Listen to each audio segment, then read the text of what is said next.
Renací, y de la noche a la mañana cambié mi sitio en el examen. Las chicas que me copiaban abrieron el examen final equivocado. El primer sonido que oí después de morir fue el de una silla arrastrándose detrás de mí. El segundo fue el susurro de Sofía del Mar. Baja los hombros. No veo la pregunta 12. Mis dedos se congelaron sobre el bolígrafo negro. Las luces fluorescentes zumbaban sobre el aula del examen final, y el reloj de la pared marcaba las 8:47 de la mañana. Conocía ese reloj. Conocía la mancha de tinta en la mesa 18, la baldosa suelta bajo mi zapato izquierdo, y el agudo perfume cítrico que venía de la chica sentada 2 filas detrás de mí. Yo ya había vivido esta mañana, pero más importante, lo que pasó después me destruyó. En mi primera vida, me giré. Ese único movimiento le dio al supervisor una vista perfecta. Pudo ver la tira de respuestas doblada, escondida bajo mi manga. Sofía ahogó un grito en el momento justo. Laura Campos empezó a llorar. Clara Montes insistió en que me había visto repartiendo respuestas antes del examen. 3 chicas que habían copiado mi trabajo durante casi 2 años se convirtieron en 3 testigos impecables, y yo me convertí en la becaria que había vendido el examen final. Al atardecer, mi examen fue anulado. El viernes estaba suspendida. A final de mes, mi plaza en la universidad desapareció. 6 meses después, tras perder a mi madre, mi beca y a cada persona que una vez había elogiado mi honestidad, salía la lluvia de invierno y nunca volví a casa. Y sin embargo, allí estaba otra vez, respirando. Sofía golpeó 2 veces la pata de mi silla con su zapato. Esa era nuestra antigua señal. 2 toques significaban que necesitaba la siguiente respuesta. En mi primera vida, yo había movido el codo, para que ella pudiera leer la letra rodeada en mi cuadernillo. Me había dicho a mí misma que ayudaba a amigas que entraban en pánico bajo presión. Había ignorado que su pánico desaparecía en cuanto se anunciaban las notas. Había ignorado los bolsos de diseño, los tutores privados, los padres que donaban laboratorios de ciencias enteros, y sobre todo había ignorado la forma en que Sofía sonreía cada vez que yo corría un riesgo por ella. Esta vez no me moví. «Señorita Navarro», dijo la supervisora desde el pasillo. Mi corazón se golpeó contra mis costillas. Por un segundo salvaje, pensé que la acusación ya había empezado. Entonces ella señaló la pared delantera. «El simulacro ha terminado. Dejen su cuadernillo de práctica boca abajo». ¿Simulacro? ¿No el final? Mis ojos cayeron a la fecha impresa en la portada. Lunes, 14 de noviembre. El examen de la Corona Real estaba programado para el martes, 15 de noviembre. No había regresado a la mañana de mi ruina. Había regresado 24 horas antes. Sonó el timbre. Las sillas se arrastraron. Los estudiantes suspiraron y se estiraron, quejándose ya de las preguntas de práctica. Permanecí sentada hasta que el aula volvió a enfocarse. Tenía un día para detener la trampa, proteger mi beca y entender por qué las 3 chicas que me llamaban su mejor amiga necesitaban que cayera en desgracia tan desesperadamente. Sofía se inclinó sobre mi mesa antes de que pudiera levantarme. Se veía exactamente como la recordaba. Pelo castaño brillante, pinzas de perlas, uñas de un rosa pálido y unos ojos que parecían amables hasta que notabas cómo medían cuidadosamente cada debilidad en la sala. «Estabas actuando de forma extraña», murmuró. Golpeé 2 veces. Estaba concentrada. Mi voz sonó más firme de lo que me sentía. Laura se unió a nosotras, abrazando su cuadernillo contra la chaqueta del uniforme. Tenía un rostro dulce en el que los profesores confiaban de inmediato.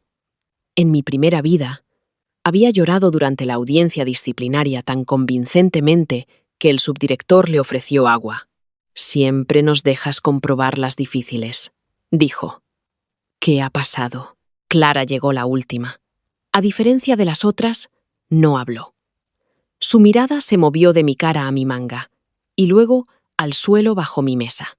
Sabía dónde se colocaría la tira de respuestas mañana. Esa comprensión me heló más que la sonrisa de Sofía. Eché mi silla hacia atrás, Quizá deberíais estudiar esta noche. Laura se rió porque pensó que bromeaba. Sofía no. Me agarró la muñeca mientras los estudiantes pasaban a nuestro alrededor. Su agarre parecía suave, pero su pulgar presionaba directamente sobre mi pulso. Elena, dijo, todavía sonriendo. Acordamos no volvernos egoístas justo antes del examen más importante de nuestras vidas. Ahí estaba. No era amistad, era posesión. Le miré la mano hasta que me soltó. Entonces, es una suerte que el examen mida lo que cada una de nosotras sabe. Por medio segundo, su expresión se vació, sin dulzura, sin preocupación, solo cálculo. Luego, la máscara regresó. Por supuesto. Se hizo a un lado y salí del aula sin mirar atrás. El pasillo exterior del auditorio principal del Colegio San Aurelio siempre me había parecido demasiado hermoso para las cosas que sucedían dentro. La luz del sol se filtraba por vidrieras dedicadas a antiguos alumnos de honor. Placas doradas celebraban la integridad, el coraje y el servicio. Mi propia fotografía colgaba en el tablón de becarios actuales. Cerca de la escalera, Elena Navarro, beneficiaria de la beca académica, número 1 de su promoción. En mi primera vida, esa fotografía fue retirada antes de la audiencia disciplinaria. El padre de Sofía financió más tarde un nuevo tablón de honor y su nombre reemplazó el mío en la cima. Me detuve bajo mi foto. Un recuerdo me golpeó sin previo aviso. Mi madre de pie en este mismo pasillo después de las entrevistas de la beca, intentando no llorar porque había vendido su pulsera de bodas para pagar mi billete de tren y la ropa de la solicitud. Nunca te avergüences de necesitar la oportunidad, me había dicho. Avergüénzate solo si la desperdicias. La había desperdiciado en chicas que trataban mi inteligencia como una suscripción compartida. Mi móvil vibró. Sofía. Azotea. Ahora. Luego apareció otro mensaje. Clara. No vayas sola. Me quedé mirando la advertencia de Clara hasta que la pantalla se atenuó. En mi primera vida, Clara había sido la más silenciosa de las tres y la testigo más devastadora. Afirmó que yo había creado un sistema para copiar usando golpes de zapato, giros de página y posiciones de las manos. Cada detalle había sido cierto. Simplemente omitió mencionar que Sofía diseñó las señales y Laura reclutó a las compradoras. ¿Por qué advertirme ahora? No borré ningún mensaje. En su lugar, abrí el portal de la escuela y comprobé el aviso del examen final. La mayor parte era familiar. Llegar a las 8. Estuches transparentes. Sin dispositivos electrónicos. Asientos asignados obligatorios. Entonces vi una línea que había olvidado porque me había parecido irrelevante la primera vez. Debido a reparaciones nocturnas en la ventilación, los candidatos pueden solicitar un cambio de asiento por razones médicas o ambientales antes de las 6 de la tarde. Los cambios aprobados aparecerán en el plano de asientos revisado a las 9 de la noche. Mi pulso se ralentizó. En la primera línea temporal me había quedado en la mesa 18. Sofía se sentaba en la 26, Laura en la 27 y Clara en la 34. Las mesas formaban una diagonal escalonada detrás de mí. Desde esos ángulos, cada chica podía ver una parte diferente de mi examen. Sofía observaba las respuestas de opción múltiple. Laura copiaba las respuestas cortas cada vez que yo movía mi cuadernillo. Clara seguía la estructura del ensayo a través de los giros de página. Juntas, reconstruían casi todo. Un cambio de asiento rompería su línea de visión. Pero evitarlas no era suficiente. Si simplemente me movía, sabrían que sospechaba algo. Sofía ajustaría el plan. Colocaría la tira de respuestas en otro lugar. O me acusaría antes de que comenzara el examen. Las necesitaba confiadas, las necesitaba copiando. Necesitaba que su propia certeza se convirtiera en evidencia. Las puertas del auditorio se abrieron detrás de mí y los estudiantes inundaron el pasillo. Me alejé del aviso antes de que nadie viera lo que estaba leyendo. Elena. La voz pertenecía a Daniel Vega, el secretario del Consejo Estudiantil. La única persona que había intentado contactarme después de mi suspensión en la primera vida. Había borrado sus mensajes sin leerlos. En ese momento, creía que todos querían una confesión o una disculpa. 3 semanas después de mi muerte, Según el artículo del periódico que había visto desde algún lugar más allá de la memoria, Daniel presentó pruebas de que se había accedido a la base de datos de asientos del examen a través de una cuenta del consejo. La investigación llegó demasiado tarde para salvarme. Se paró junto al tablón de becarios, sosteniendo una pila de hojas de asistencia. Parece que has visto un fantasma. Vi algo peor. Él levantó las cejas. ¿Un lunes por la mañana? A Sofía del Mar con un plan. Eso borró su sonrisa. Daniel no tenía ninguna razón para confiar en mí todavía, pero su familia había pasado generaciones produciendo abogados, auditores y gente incómoda que pedía recibos. Miró hacia la escalera, donde el lazo rosa de Sofía desaparecía en el rellano. ¿Qué tipo de plan? Del tipo que requiere el mapa de asientos final. Sus dedos se apretaron alrededor de los papeles. Una pequeña reacción, pero la capté. ¿Por qué dices eso? Porque alguien accedió el año pasado durante los parciales y tú encontraste el registro. El silencio cayó entre nosotros. Lo había adivinado. Su rostro lo confirmó. Daniel bajó la voz. Ese incidente fue sellado por la administración. También lo fue el informe disciplinario que culpó al conserje que se jubiló la semana siguiente. Ahora me miraba como si me hubiera convertido en una persona diferente durante el simulacro. No se equivocaba. Antes de que pudiera interrogarme, la puerta de la escalera de la azotea se cerró de golpe sobre nosotros. Sofía estaba perdiendo la paciencia. Me acerqué a Daniel. A las 9 de esta noche, el plano de asientos revisado se actualizará. ¿Puedes guardar los registros de acceso antes de que alguien los edite? No puedo entrar en el sistema de exámenes sin autorización. No necesitas entrar. Las cuentas del Consejo Estudiantil reciben copias automáticas de la asignación de aulas para las listas de evacuación de emergencia. Comprueba si alguien usa tus credenciales después de las 6. Su expresión se agudizó. ¿Crees que alguien tiene mi contraseña? Creo que alguien cree que todavía usas tu cumpleaños. Se quedó completamente quieto. Eso también había sido una suposición, basada en algo con lo que Sofía se había burlado de él una vez. Esta vez, su silencio confirmó más de lo que esperaba. Elena, dijo con cuidado, ¿qué estás planeando exactamente? Miré hacia la puerta de la azotea. Voy a darles la respuesta que creen que quieren. El viento de la azotea me azotó la falda en cuanto abrí la puerta. Sofía estaba de pie cerca del invernadero con Laura a su lado. Clara esperaba más atrás, con los brazos cruzados, como si quisiera dejar claro que estaba presente pero no involucrada. En mi primera vida, había confundido esa distancia con incomodidad. Ahora la reconocía como estrategia. Clara siempre mantenía suficiente espacio para negar haber escuchado las peores partes. Sofía me ofreció un vaso de papel. Manzanilla. Estás tensa. Lo acepté y luego lo dejé sin abrir en el alféizar de piedra. Sus ojos se desviaron hacia el vaso.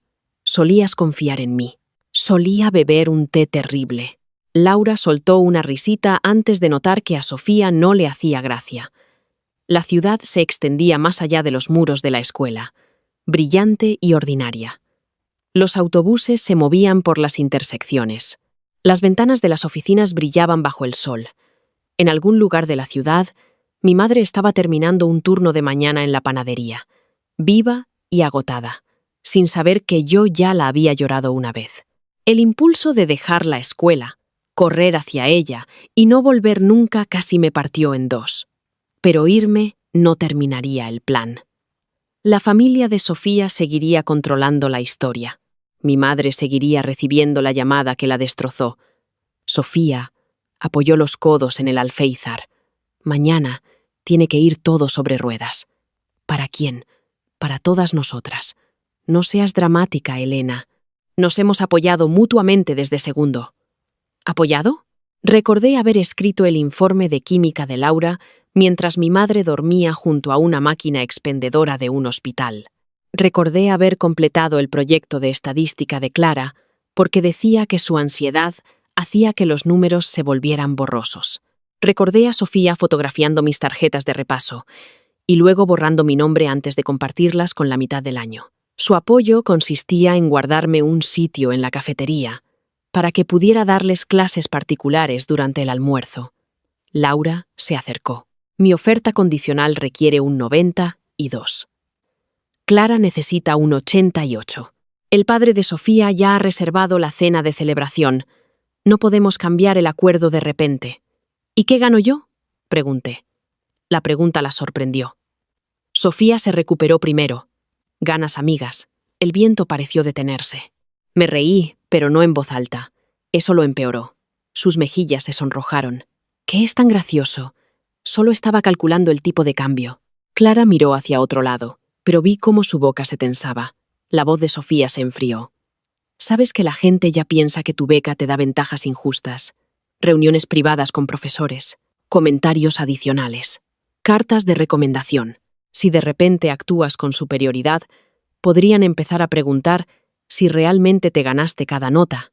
Ahí estaba, entregada con la suficiente suavidad como para parecer preocupación. El primer ladrillo en el muro que planeaba construir a mi alrededor. Cogí la manzanilla y la sostuve entre nosotras. ¿Me estás amenazando antes del desayuno? Te estoy recordando que las reputaciones son frágiles. Entonces, protege la tuya. Dejé caer el vaso. Golpeó las baldosas de la azotea, se partió por la mitad y derramó el té intacto sobre los zapatos pulidos de Sofía. Laura jadeó. Clara dio un paso involuntario hacia adelante. Sofía miró la mancha que se extendía como si hubiera arrojado sangre. Lo siento, dije. Se me resbaló. Sus ojos se encontraron con los míos. Mañana, en tu sitio asignado. Sonreí. Por supuesto. Esa respuesta la satisfizo más de lo que lo habría hecho el desafío. Creyó que el miedo me había corregido. Creyó que pasaría la tarde recordando todo lo que podía quitarme. Salí de la azotea primero. A las 10:15 visité a la enfermera y le informé de dolores de cabeza causados por el ventilador este del auditorio. No era del todo mentira.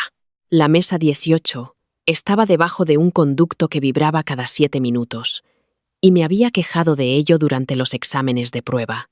La enfermera consultó mis notas de visitas anteriores. Frunció el ceño al ver 3 dolores de cabeza documentados y firmó la solicitud ambiental. ¿Dónde preferirías sentarte?, preguntó. En cualquier lugar más tranquilo. Examinó el mapa preliminar. La mesa 41 está junto a la pared oeste. Normalmente se reserva para adaptaciones de última hora, pero nadie la necesita mañana. Mesa 41. Me imaginé el aula. Rincón del fondo. Ninguna mesa directamente detrás. Vista clara del reloj y de ambos supervisores. Y más importante, la mesa 40. Y uno pertenecía a la 4ª rotación de exámenes. San Aurelio usaba 4 versiones de cada examen de la corona para evitar que copiaran. Las categorías de contenido eran idénticas, pero el orden de las preguntas, los valores de los datos, los extractos de los ensayos y las secuencias de opción múltiple cambiaban. Las versiones se distribuían por columnas de asientos. En la primera línea temporal, las mesas 18, 26, 27 y 34 recibieron el formulario B con código azul, porque Sofía había organizado nuestras posiciones dentro de la misma rotación. La mesa 41 recibía el formulario D con código dorado. Firmé la solicitud. La enfermera la selló a las 10:22. Para la hora del almuerzo, había hecho 3 cosas más. Primero, fotografié cada página de mi cuaderno de repaso y subí las imágenes a una carpeta privada. Segundo, le pedí a mi profesora de historia, la señora Soto, que pusiera sus iniciales en la contraportada interior de mi diccionario permitido para el examen, explicando que los estudiantes habían estado tomando prestados materiales sin permiso. Tercero, compré un nuevo estuche transparente en la tienda de la escuela y dejé el viejo en mi taquilla. El estuche viejo importaba. En mi primera vida, la tira de respuestas doblada apareció bajo la goma elástica que sujetaba mi bolígrafo de repuesto. Nunca lo había notado porque Sofía a menudo cogía mi estuche para organizar nuestros materiales compartidos. Mañana, ella esperaba la misma goma de borrar azul marino, la misma regla con una esquina rota y el mismo bolígrafo de repuesto bajo el cual Laura deslizaría la tira. Coloqué esos 3 objetos dentro del estuche viejo. Luego, añadí un pequeño cuadrado de papel de grafito bajo el forro de la cremallera. Cualquiera que lo abriera se dejaría manchas oscuras en las yemas de los dedos.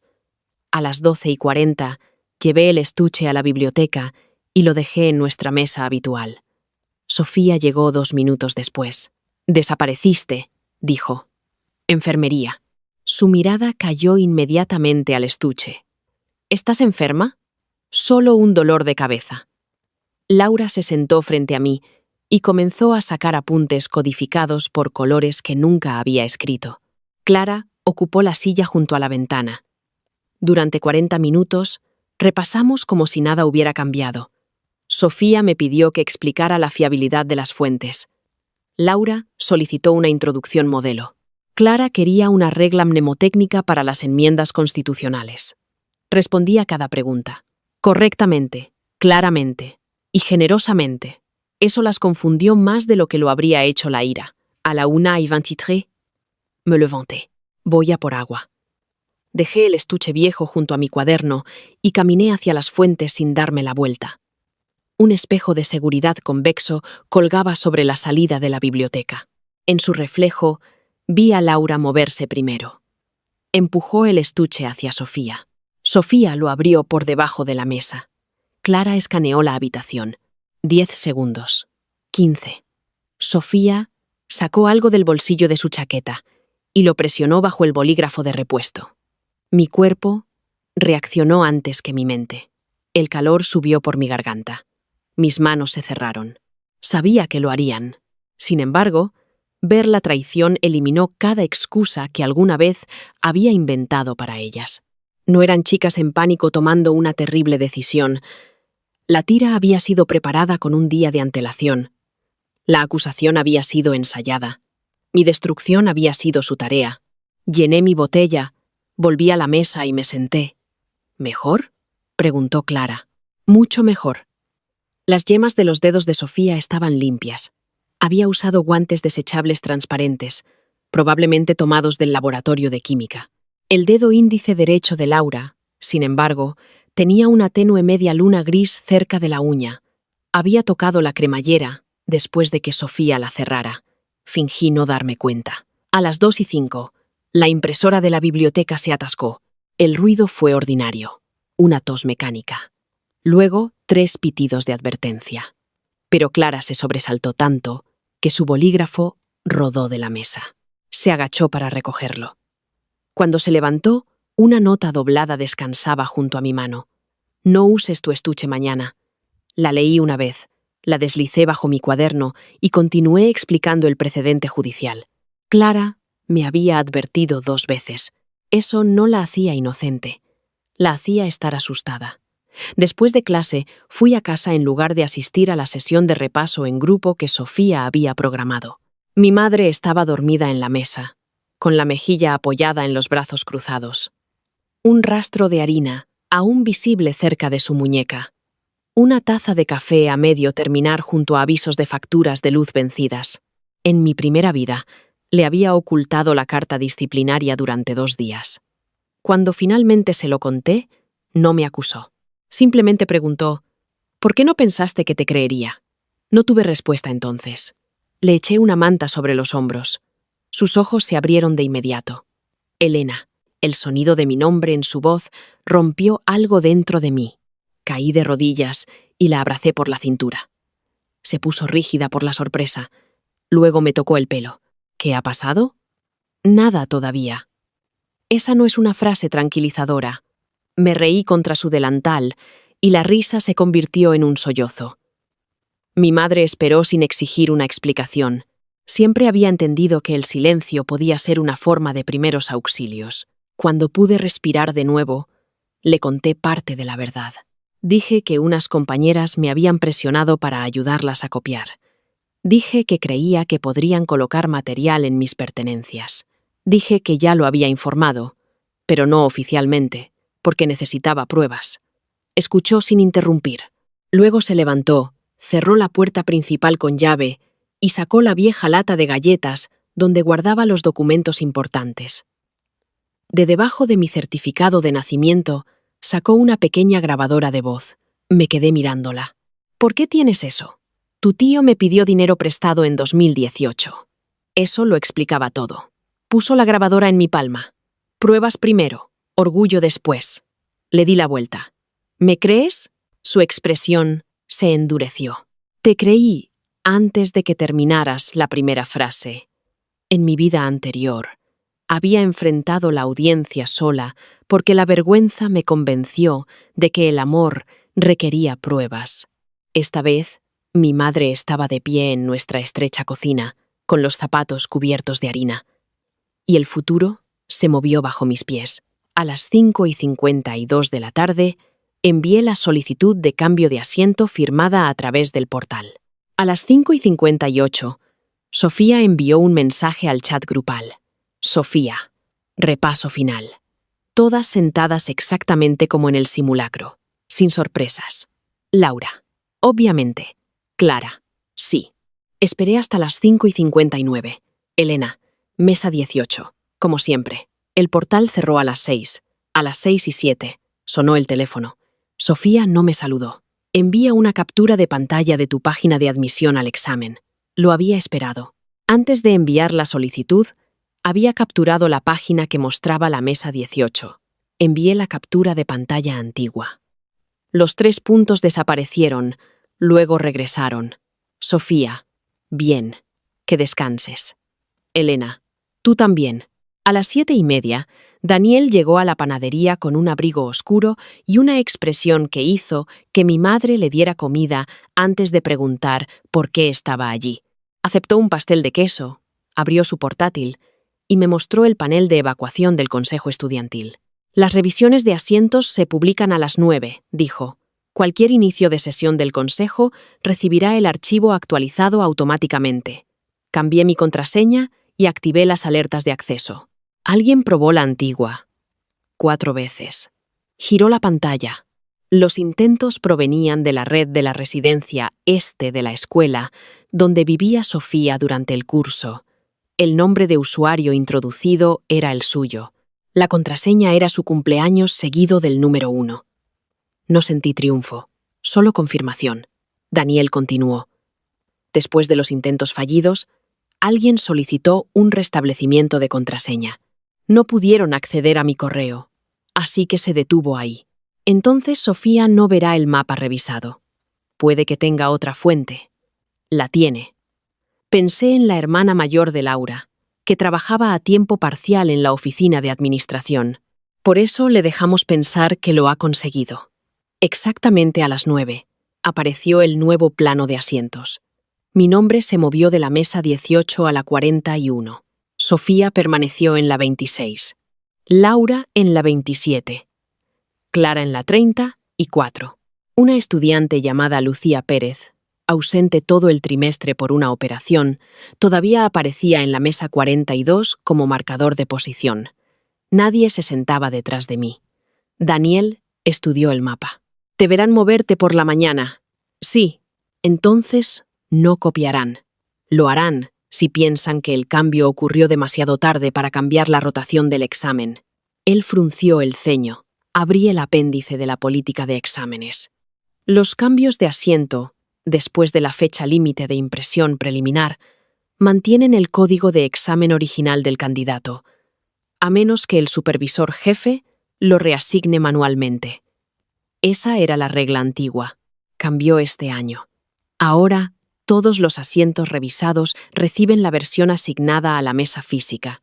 Daniel leyó el párrafo 2 veces. La mayoría de los estudiantes asumirían que la regla antigua todavía se aplica. Sofía definitivamente lo hará. Su hermana se graduó el año pasado y le explicó el sistema.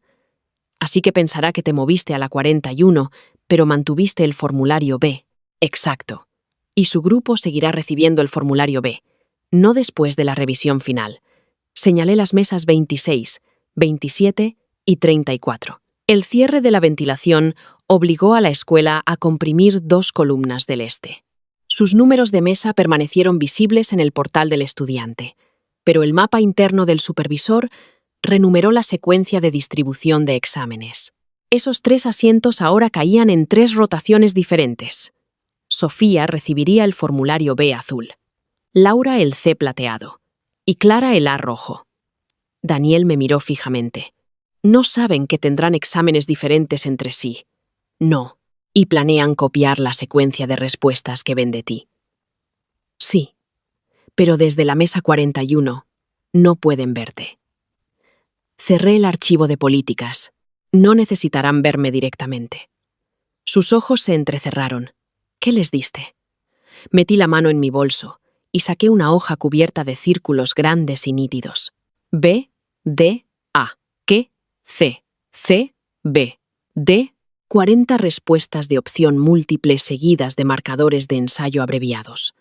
Parecía la secuencia de referencia rápida que a veces escribía durante la práctica para comprobar mi trabajo. Cada respuesta era falsa. Dejé esto entre las páginas de mis apuntes de Derecho Constitucional, dije. Sofía lo fotografió mientras yo iba a por agua. ¿La viste? A través del espejo de seguridad. ¿Y estás segura de que cree que estas son las respuestas de mañana? No. Cree que son las respuestas que obtuve de un examen filtrado. Daniel casi dejó caer el pastel. Esa era la segunda trampa. Durante una sesión en la biblioteca, había mencionado deliberadamente que los ejemplos de la señora Soto coincidían con el estilo de las preguntas restringidas del examen de la corona del año pasado. Luego, había actuado nerviosa cada vez que Sofía tocaba mi cuaderno. La secuencia de respuestas falsas incluía una frase, Marco Marbury, que no pertenecía a nuestro temario, pero que apareció en un escándalo de filtración de exámenes en otra escuela. Sofía lo reconocería como material prohibido. Creería que yo había obtenido el examen final en secreto, lo que significaba que nunca me pediría que confirmara la secuencia. Preguntar expondría lo que había robado. Planea incriminarte por poseer respuestas filtradas, dijo Daniel lentamente. Pero también planea usarlas primero. La codicia te vuelve multitarea. Mi madre puso 3 tazas de té en la mesa, pues que sea muy productiva. Dormí durante 3 horas. A las 4:12 de la mañana, un mensaje iluminó mi pantalla.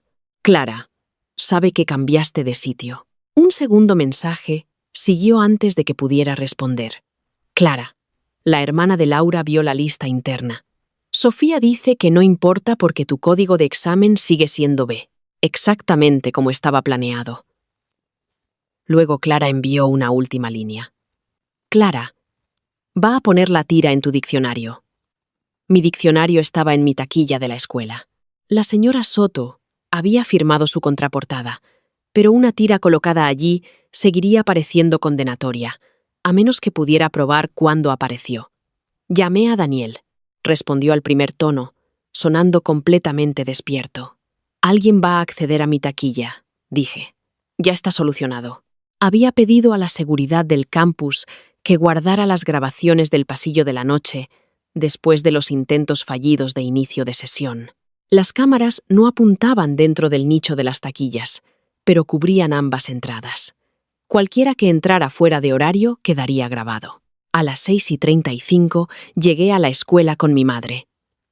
Los padres normalmente se detenían en la puerta principal. Sin embargo, ella caminó a mi lado hasta recepción, llevando el nuevo estuche sellado y la grabadora. Parecía más pequeña que los pilares de mármol que nos rodeaban, pero nadie había parecido nunca más difícil de intimidar.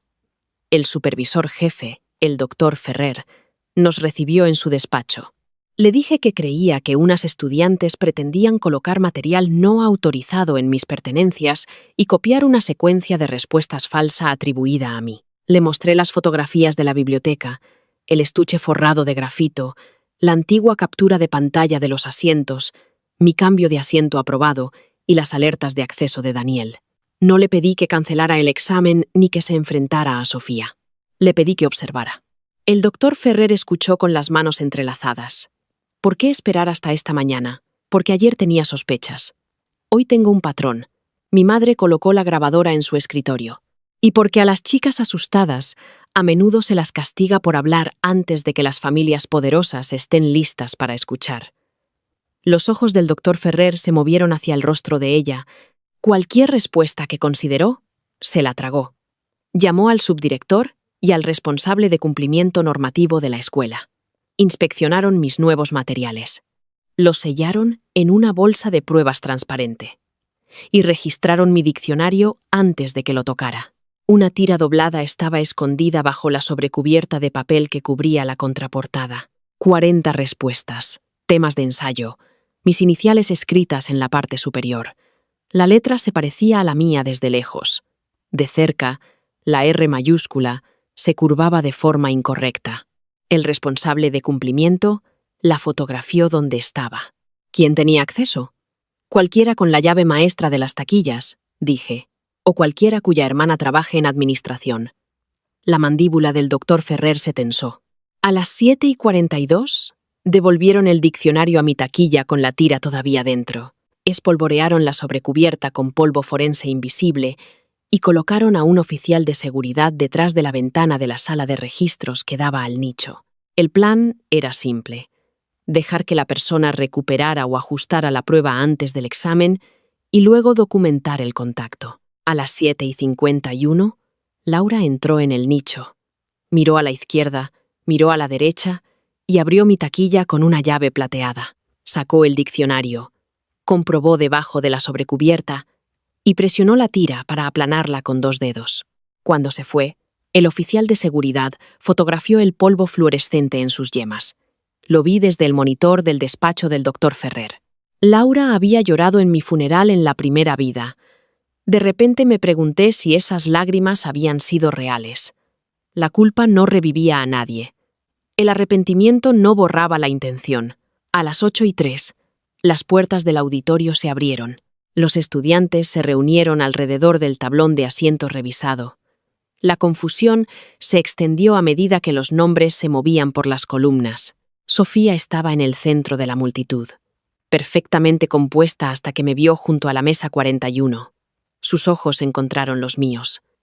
Le di el más mínimo asentimiento posible. Miró a Laura, luego a Clara. Laura se frotó las yemas de los dedos contaminadas y brillantes contra la falda, sin ser consciente del polvo. Clara parecía enferma. Sofía se acercó a mi mesa mientras los supervisores comprobaban las tarjetas de identificación. ¿Un dolor de cabeza?, preguntó. El ventilador del este. Deberías habérnoslo dicho. No sabía que mis notas médicas requerían la aprobación del grupo. Su sonrisa se afinó. Todavía tienes el azul, ¿verdad? Ahí estaba. Quería confirmación de que mi asignación original del formulario B permanecía sin cambios. Abrí mi estuche transparente y alineé mis bolígrafos. ¿Por qué te importaría el color de mi examen? Por primera vez esa mañana, cometió un error. Su mirada se desvió hacia la secuencia de respuestas falsas escrita bajo el puño de su manga izquierda. Solo una vez. Fue suficiente. El doctor Ferrer pidió silencio. Sofía volvió a la mesa 26. Laura se sentó en la 27. Clara ocupó la 34. Sus ángulos ya no conectaban, pero cada una había memorizado la misma secuencia. Paquetes de examen sellados esperaban en cada mesa. El mío tenía una franja dorada. Sofía lo vio desde el otro lado de la sala. Sus hombros se relajaron. Pensó que el sobredorado era simplemente el embalaje de la mesa y que el cuadernillo de dentro seguiría mostrando el formulario B azul. Laura la miró buscando tranquilidad. Sofía golpeó su bolígrafo una vez contra la mesa. Proceded. Los candidatos pueden romper el sello, anunció el doctor Ferrer. 100 paquetes se abrieron de golpe. Saqué el formulario D, dorado. Sofía abrió el B azul. Laura abrió el C plateado. Clara abrió el A rojo. La sala cambió. No visiblemente. Nadie gritó. Ninguna alarma sonó. Sin embargo, sentí el segundo exacto en que cada chica entendió que el orden de las preguntas era diferente. La primera pregunta de Sofía trataba sobre mandatos electorales. La de Laura sobre poderes del tratado. La mía preguntaba sobre convenciones constitucionales. La secuencia que habían robado no podía pertenecer a los 4 exámenes. Sofía levantó la vista bruscamente. Esperaba pánico de mí. En cambio, leí mi primera pregunta y marqué la respuesta correcta. C. Su secuencia robada comenzaba con B. Dudó. Luego la codicia venció a la cautela. Sofía rellenó B. Laura observó el ángulo del bolígrafo de Sofía y copió B en el formulario C. Clara se quedó mirando su primera pregunta durante casi un minuto. Sabía que B era incorrecta. Incluso sin estudiar, sabía que el tratado descrito en el pasaje nunca había sido ratificado. Su lápiz flotaba. Sofía golpeó una vez. Clara marcó B. Pregunta 2. La secuencia robada decía D. La mía era A. Sofía eligió D. Laura eligió D. Clara eligió D. Para la pregunta 6, el patrón se volvió casi doloroso de ver. La secuencia falsa no era aleatoria. Daniel y yo la habíamos diseñado para crear contradicciones distintivas entre las versiones. En el formulario B, seleccionaba un tribunal que no existía. En el C, asignaba el poder ejecutivo a un comité ceremonial. En el A, trataba una enmienda derogada como ley vigente. Cualquier estudiante podría cometer un error así. 3 estudiantes cometiendo 40 errores coordinados pero absurdamente diferentes sería estadísticamente más ruidoso que una confesión. En la pregunta 12, Laura comenzó a temblar. En la 16, Sofía volvió a mirar hacia mi mesa. Yo había pasado la página. No podía ver mis respuestas, pero podía ver mi ritmo. Confundió mi confianza con una prueba y continuó. En la pregunta 20, Clara se detuvo. Borró la respuesta de su hoja, cerró los ojos y levantó la mano. Un supervisor se acercó. Clara susurró algo. El supervisor la sacó del aula con su cuadernillo sellado bajo un brazo. El rostro de Sofía perdió todo el color. Laura empezó a llorar en silencio. Yo seguí escribiendo. La sección del ensayo contenía el cebo final. Las notas falsas enumeraban 3 frases: legitimidad democrática, contención proporcional y el marco Marbury. Las 2 primeras se aplicaban vagamente a cualquier versión. La tercera no pertenecía a ninguna. Sofía forzó las 3 en su respuesta. Laura hizo lo mismo, escribiendo mal Marbury exactamente como aparecía en la secuencia de la fotografía. Clara nunca llegó al ensayo. Con 43 minutos restantes, el doctor Ferrer caminó por el pasillo central acompañado por el responsable de cumplimiento. Se detuvieron en la mesa de Laura. «Levántese, por favor», dijo. Su lápiz cayó. El responsable de cumplimiento iluminó las manos de Laura con una pequeña luz ultravioleta. Sus yemas de los dedos brillaron de un verde fluorescente. Un murmullo recorrió la sala. El doctor Ferrer recogió su examen y la escoltó fuera. Sofía miraba al frente, pero la vena cerca de su sien palpitaba. Sabía que la tira en mi diccionario se había convertido en prueba contra ellas. No sabía nada de los registros de acceso, ni del espejo de la biblioteca, ni del grafito, ni de Clara. Todavía creía que podía controlar la historia. Esa creencia duró 9 minutos más. 2 agentes entraron en el aula y le pidieron a Sofía que se levantara. Mientras buscaba su chaqueta, una fotografía doblada se deslizó de su puño. Aterrizó boca arriba junto a su mesa. Mi secuencia de respuestas falsa. La sala quedó en silencio. Suficiente para oír el motor del reloj. Sofía me miró entonces.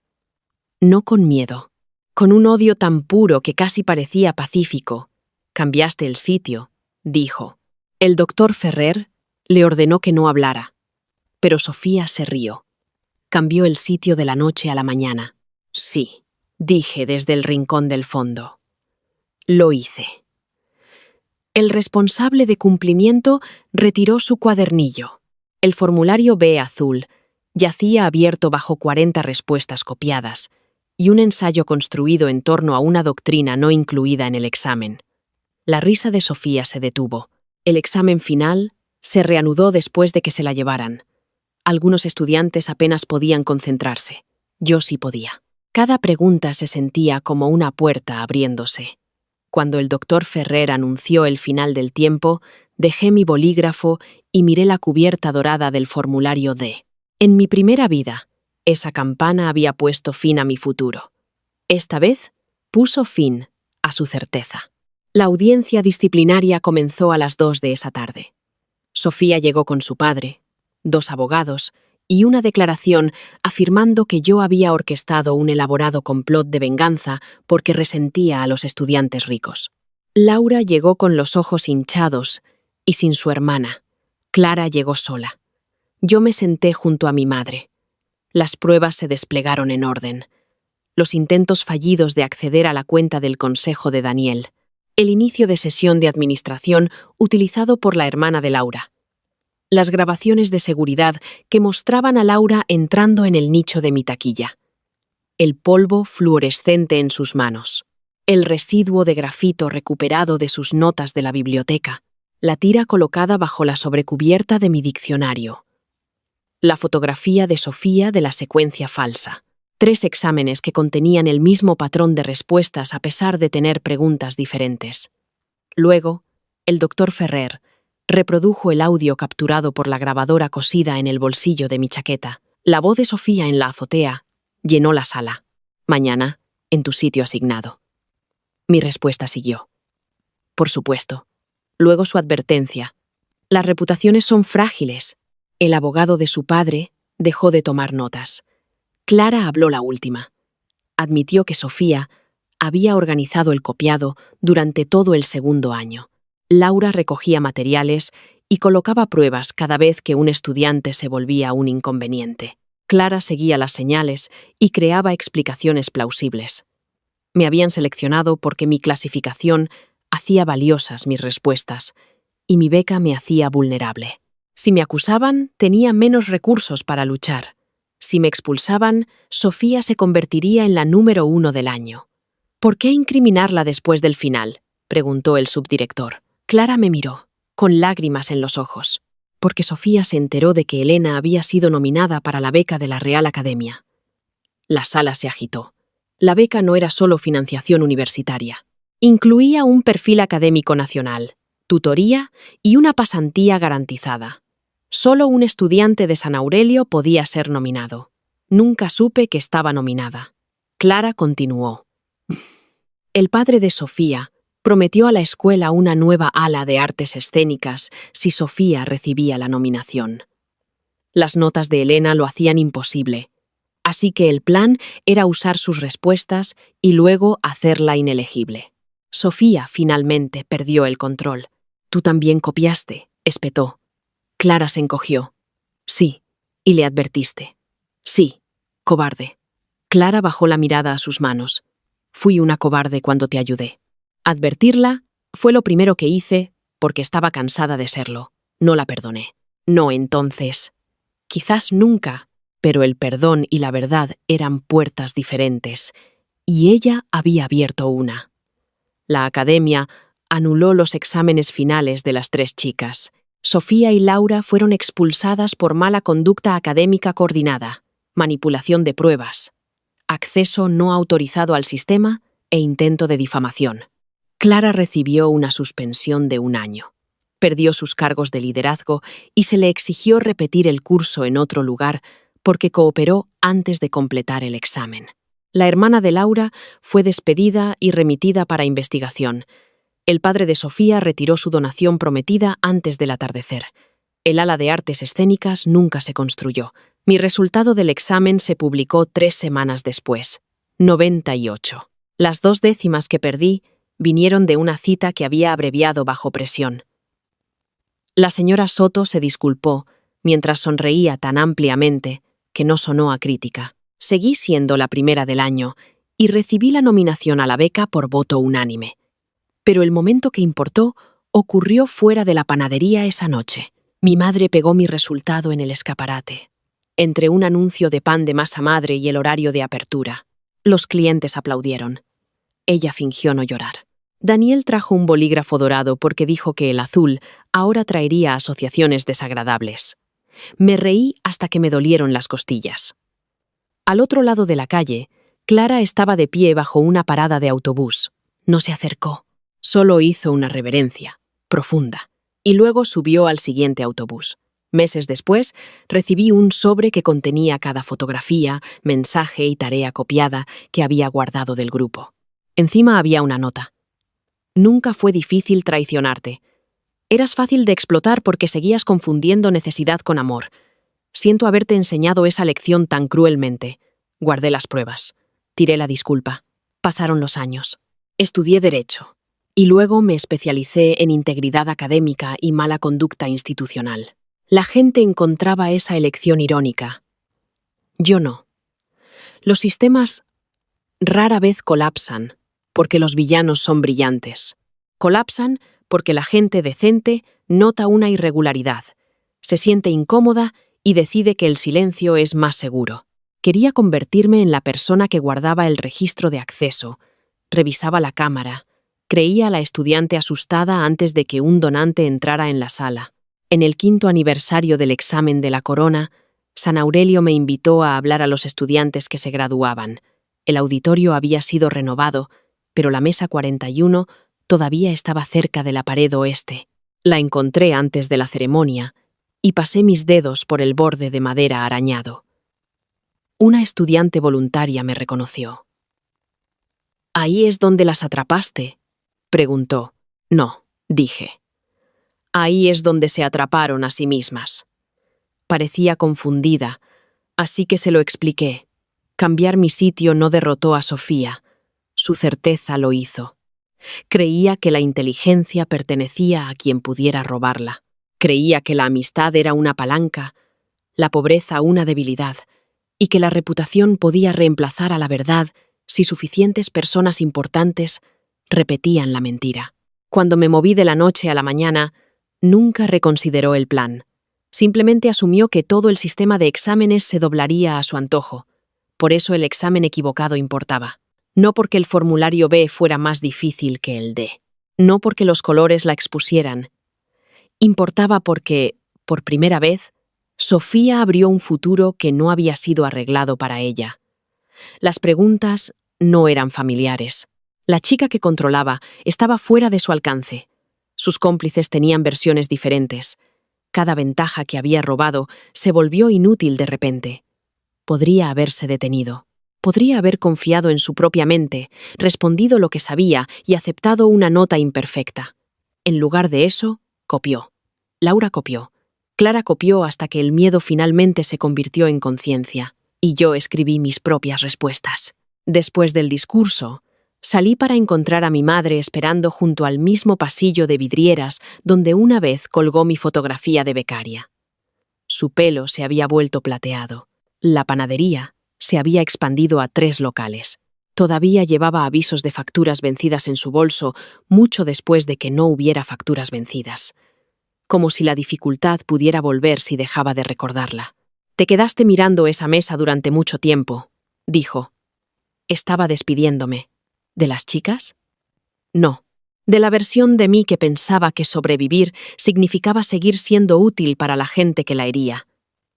Mi madre me pasó el brazo por el mío. Bien. Estudiaba demasiado de todos modos.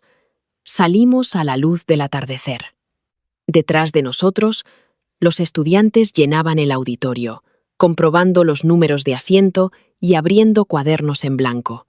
Delante de nosotros, la ciudad se movía con todo su ruido ordinario. Ningún mensaje de Sofía pidiendo perdón. Más tarde, oí que terminó la escuela en privado con el apellido de su madre. Laura se mudó al extranjero. Clara se hizo enfermera. Sus vidas continuaron, porque las consecuencias no son lo mismo que los finales. La mía también continuó. A veces la gente me pregunta si cambiaría algo más si pudiera volver a ese lunes otra vez. Esperan que diga que expondría a Sofía antes, que advertiría a todos los prelo, o que me negaría a ayudar a las chicas desde el primer día que nos conocimos. Siempre doy la misma respuesta. Volvería a casa antes. Despertaría a mi madre en la mesa de la cocina. La abrazaría antes de que el dolor me enseñara el coste de la duda, y le diría toda la verdad, sin esperar a merecer su confianza. Luego, a las 5:52, enviaría la misma solicitud. Mesa 41, pared oeste, formulario D dorado. Porque la noche que cambié mi sitio, hice más que escapar de 3 chicas que miraban por encima de mi hombro. Las obligué a enfrentarse a sus propios exámenes. Y por primera vez en cualquiera de mis vidas, entendí que la justicia no fue el momento en que las atraparon. fue el silencio posterior. Cuando nadie podía exigir mis respuestas, tomar prestado mi coraje o decidir mi valor. No había ganado porque ellas fracasaron. Había ganado porque finalmente dejé de entregarle el bolígrafo a otras personas, para siempre.